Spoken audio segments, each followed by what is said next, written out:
एक कमेरे वर्ग के कमाने वालों का, हरिजन का, कृषि खेती करने वाले का और मेहनत करने वाले लोगों का एक ऐसा गठबंधन बनाया है जो सबके ऊपर भारी पड़ रहा है। तो सुना आपने, ये है इनेलो के पूर्व प्रदेश अध्यक्ष जिन्होंने दलित समाज, बहुजन समाज को लेकर हरिजन शब्द का प्रयोग किया। आइए एक बार फिर सुनते हैं इन्होंने पहले क्या कहा। एक कमेरे वर्ग के कमाने वालों का, हरिजन का, कृषि खेती करने वाले का और मेहनत करने वाले लोगों का एक ऐसा गठबंधन बनाया है जो सबके ऊपर भारी पड़ रहा है। इनके इन हरिजन शब्द के बोलने पर बसपा प्रमुख मायावती ने आपत्ति जताई और कहा कि इन्हें संविधान पढ़ने की जरूरत है। संविधान में बाबा साहब ने हरिजन शब्द का इस्तेमाल नहीं किया है। पहली अगस्त 2024 को माननीय सुप्रीम कोर्ट का दिया गया निर्णय, जिसमें कोर्ट ने SC व ST के आरक्षण में, मैं इधर SC ST क्यों बोल रही हूँ, शेड्यूल कास्ट और शेड्यूल ट्राइब, क्योंकि संविधान में जो दलित वर्ग के लोग हैं, तो संविधान में दलितों के लिए तो हरिजन लफ्ज का इस्तेमाल नहीं किया गया है। तो सुना आपने, उन्होंने कहा कि दलित समाज और बहुजन समाज के लिए हरिजन शब्द का इस्तेमाल नहीं किया गया है, बल्कि अनुसूचित जाति व जनजाति लफ्ज का इस्तेमाल किया गया।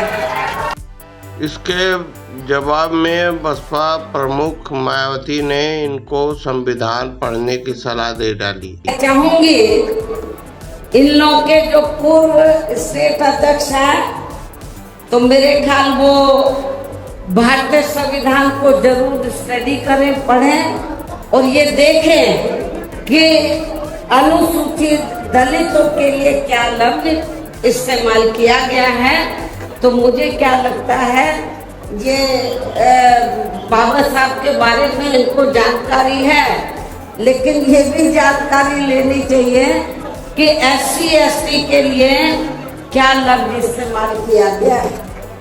उसके बाद बसपा प्रमुख मायावती ने उनके साथ हुए एक वाकयात को 1977 में जो फर्स्ट ईयर की लॉ स्टूडेंट थी, तब उनके साथ एक वाकया घटा हुआ था। उनको एक प्रोग्राम में बुलाया गया था जिसमें बार बार दलित, वंचित, शोषितों के लिए हरिजन शब्द का प्रयोग किया गया था।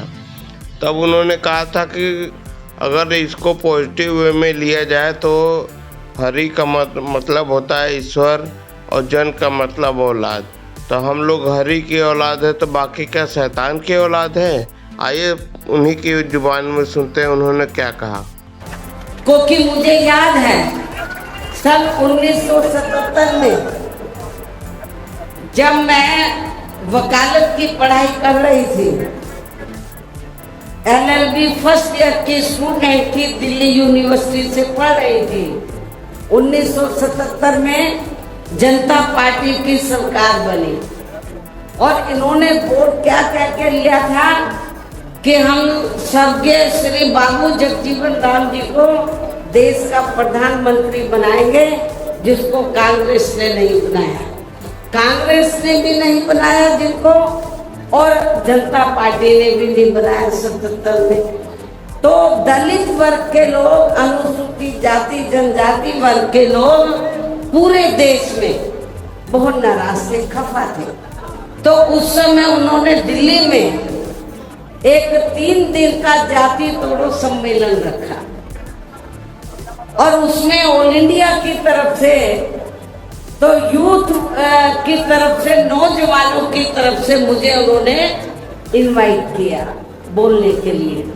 और जब मैं उस सम्मेलन में बोलने के लिए गई, तो वहां पर जितने भी जनता पार्टी के नेता थे, तो वो बार बार हरिजन इस्तेमाल कर रहे थे। तो मैंने उनको कहा कि एक तरफ तो आप जाति तोड़ने की बात कर रहे हैं और दूसरी तरफ आप हरिजन कह रहे हैं। यदि हम इसको पॉजिटिव सेंस में ले तो हम तो हरि का मतलब ईश्वर, हम तो ईश्वर की औलाद होगी, तो बाकी लोग क्या शैतान की औलाद है? ये मैंने 1977 में जब मुझे उन्होंने ऑल इंडिया की तरफ से इनवाइट किया तो ये मैंने वहां पर बोला था। आगे उन्होंने ये भी बताया कि बाद में जनता पार्टी के सभी नेताओं ने कहा कि बहन जी सही कह रही हैं, और उन्होंने स्वीकार भी किया कि हमने गलत शब्द का प्रयोग किया, और उन्होंने एक प्रकार से कहे कि अपनी माफ़ी भी मांगी। आइए फिर सुनते हैं बहन जी ने उसके बारे में क्या कहा, आइए सुनते हैं। तो उधर ही जो जनता पार्टी के जो नेतागण लोग थे उन्होंने माफी मांगी और कहा कि मैंने बोला कि आपको आज सरकार संविधान से चलती है और संविधान के हिसाब से आप लोगों को जो वीकर सेक्शन के लोग हैं तो उनको अनुसूचित जाति जनजाति और अन्य पिछड़ा वर्ग बोलना चाहिए, तो ये ज्यादा बेहतर होगा। उनको रियलाइज करना पड़ा और ये कहना पड़ा कि बहन जी जो बोल रही है वो सही बोल रही है। फिर उसके बाद बहन जी ने 1 अगस्त 2024 को आए सुप्रीम कोर्ट के फैसले, जो कि SC ST में सब क्लासिफिकेशन और क्रीमी लेयर को लेकर फैसला सुनाया गया था, उसके बारे में उजागर करते हुए कहा कि ये हमारे समाज को बांटने की कोशिश की गई और इसमें सब क्लासिफिकेशन का कोई जिक्र ही नहीं होना चाहिए था, जबकि ये फूट डालो राज करो की राजनीति से प्रेरित है। इसमें हम दोनों को, हमारे दलित समुदाय को, SC ST वर्ग को लड़ाने की मंशा साफ झलक रही है। इसमें बीजेपी और कांग्रेस की मिली भगत है। आइए सुनते हैं पहले क्या कहा बहन जी ने। तो मैं आपको ये बताना चाह रही थी, माननीय सुप्रीम कोर्ट ने भी 1 अगस्त 2024 को इसी वर्ष माननीय सुप्रीम कोर्ट का दिया गया निर्णय रिजर्वेशन को लेकर, जिसमें माननीय सुप्रीम कोर्ट ने, तो उन्होंने हरिजन नहीं बोला, ये जजमेंट आप उठा के देख लो, तो उन्होंने SC व ST के आरक्षण में वर्गीकरण व क्रीमी लेयर आदि को लागू करने की बात कही, जो नहीं होना चाहिए था। SC ST को जो रिजर्वेशन मिला है परम पूज्य बाबा साहब डॉक्टर अंबेडकर के अथक प्रयासों से, उस रिजर्वेशन में अभी तक उसमें कोई अलग से रिजर्वेशन नहीं था जो बाबा साहब ने व्यवस्था की थी। SC ST के लिए रिजर्वेशन है तो SC ST के लोगों को रिजर्वेशन मिलेगा, लेकिन रिजर्वेशन में से रिजर्वेशन की व्यवस्था बाबा साहब ने नहीं की थी।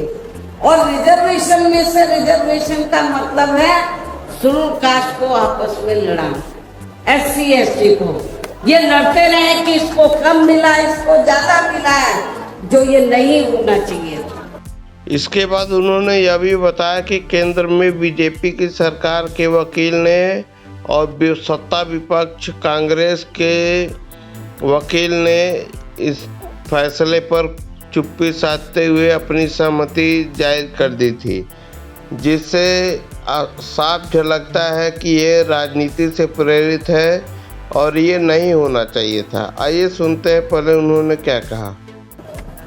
जो ये नहीं होना चाहिए था, लेकिन दुख की बात है कि सेंटर की ओर से बीजेपी की सरकार है, सेंटर के में उनकी ओर से सरकारी वकील खड़े हुए, कांग्रेस के भी वकील खड़े हुए और भी वकील खड़े हुए, उन्होंने माननीय सुप्रीम कोर्ट की हाँ में हाँ मिलाई, तो जिसकी वजह से तो जो देश में SC ST वर्ग के लोग हैं तो उनको आरक्षण में, उनके आरक्षण में वर्गीकरण व क्रीमी लेयर आदि को लागू करने की बात उन्होंने कही, जो ठीक नहीं था। उन्होंने इस फैसले के खिलाफ जाकर के कहा कि यह फैसला हमारी पार्टी को बिल्कुल भी मंजूर नहीं थी।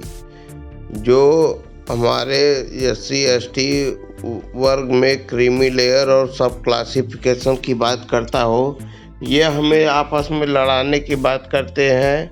यह फैसला हमारे समाज के लिए सही नहीं है। इस निर्णय से हमारी पार्टी बिल्कुल भी सहमत नहीं। और यदि इन वर्गों के आरक्षण के मामले में केंद्र की वर्तमान भाजपा सरकार, जो बीजेपी भी कहते थे हम आरक्षण के पक्षधर हैं, तो यदि इन वर्गों के आरक्षण के मामले में केंद्र की वर्तमान भाजपा सरकार की भी नीति व नियत साफ होती, तो फिर ये सरकार माननीय सुप्रीम कोर्ट के आरक्षण को लेकर आए इस निर्णय को बिना कोई देरी किए हुए उसे निष्प्रभावी बनाने व पूर्व की स्थिति में लाने के लिए संसद का विशेष सत्र बुलाकर फिर संवैधानिक संशोधन विधेयक जरूर लाती और उसे विपक्ष को साथ में लेकर पास भी जरूर कराती।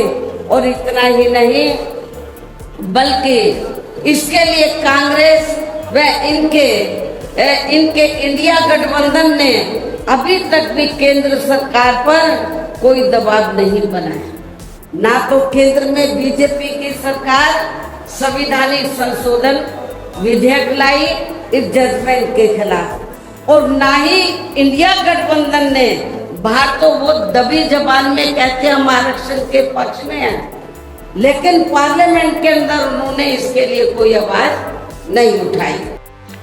बहन जी के जितने भी सारे सवाल थे सुनने में तो सब सही लगते थे। SC/ST समाज की भलाई के पक्ष में अगर ध्यान में रखा जाए तो क्या आपको लगता है कि बसपा सुप्रीमो बहन मायावती ने जो भी सवाल उठाए हैं, जो भी सरकारी केंद्र सरकार और विपक्ष फिर सवाल उठाया, क्या वो सही है? अपनी राय कमेंट में जरूर दें। तब तक के लिए आप सभी को नमस्कार।